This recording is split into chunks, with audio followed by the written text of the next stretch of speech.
Hi, Dr. Rudy Kachmann here for the Kachmann Wellness Talk. Welcome. Today's topic is so interesting because it's extremely common. It's like a tsunami coming at us of memory loss, dementia, Alzheimer's disease, whatever you want to call it. What I'm saying to you, Rudy's good news. About 70–80% of that could be prevented, but the industry does not let you know that.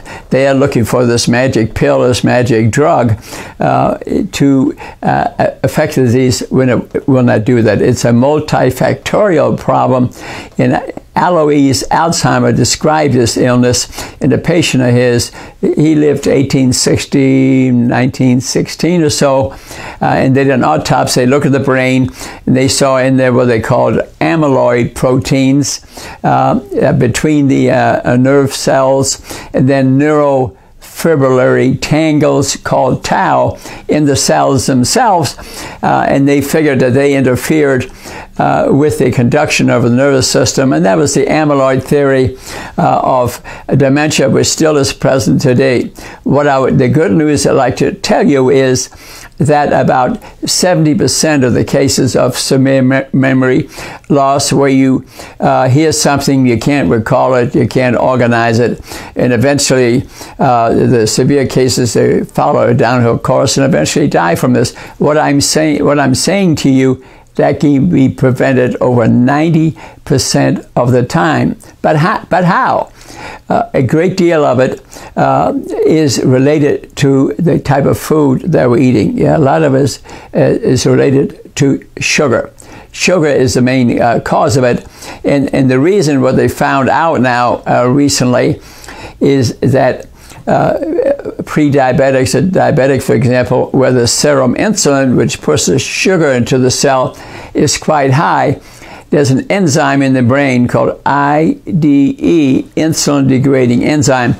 It is all used up to get rid of your insulin, and then none is left to clean up the brain to get rid of the amyloid, for example, in the neurofibrillary tangles, the tau.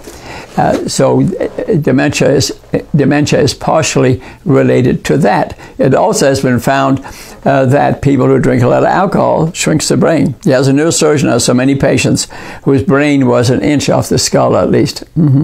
Alcohol is destructive to the brain. Cigarette smoking also will do this.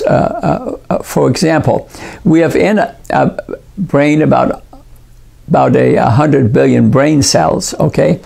But these nerves that run the circuitry of the brain, the axons and the dendrites, and there's a synapse in between them, so a neurotransmitter has to jump across them. We have in us trillions of connections to nerves. So in their ability to conduct electrical impulses is greatly affected by type of food we're eating, by how much exercise that we do, what toxins we are exposed to, for example. So if you don't develop, say, type 2 diabetes, which is largely seen in people who are overweight or some obese, but there are the trophies, they are tall on the outside but fat on the inside. So they have pre-diabetes and diabetes. So to be of normal weight, to exercise regularly, and to build our brain through playing cards and reading aloud and dancing and doing music or tap dance like me.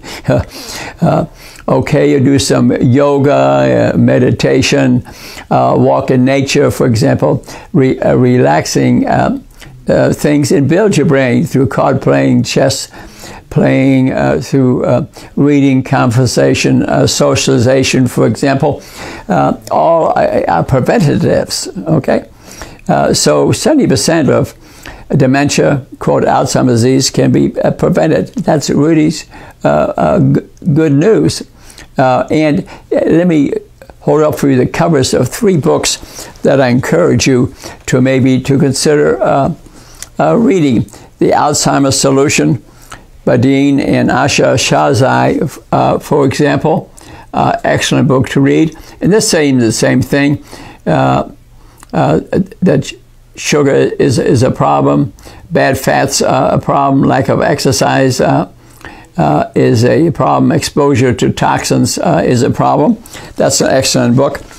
And End of Alzheimer's Disease by Dale Bredesen, also excellent book to read, considering that most of the time the industry thinks that we're going to have millions upon millions of people with this illness, and considering the number of people who are pre-diabetic and diabetic, I can frankly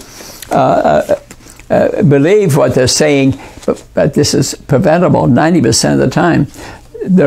The Better Brain Solution by Stephen Masley is a good book to read. And so in summary, what I'm saying is nutrition, exercise, doing cognitive activities, keeping your mind very active. They found that people who have a very active mind, to Sudoku or cards or dancing or music or exercise, can build new brain cells, can avoid all this 90% of the time. And thanks so much for listening to the Kachmann Wellness Talk. We'll post another one very soon. We do this because we love you.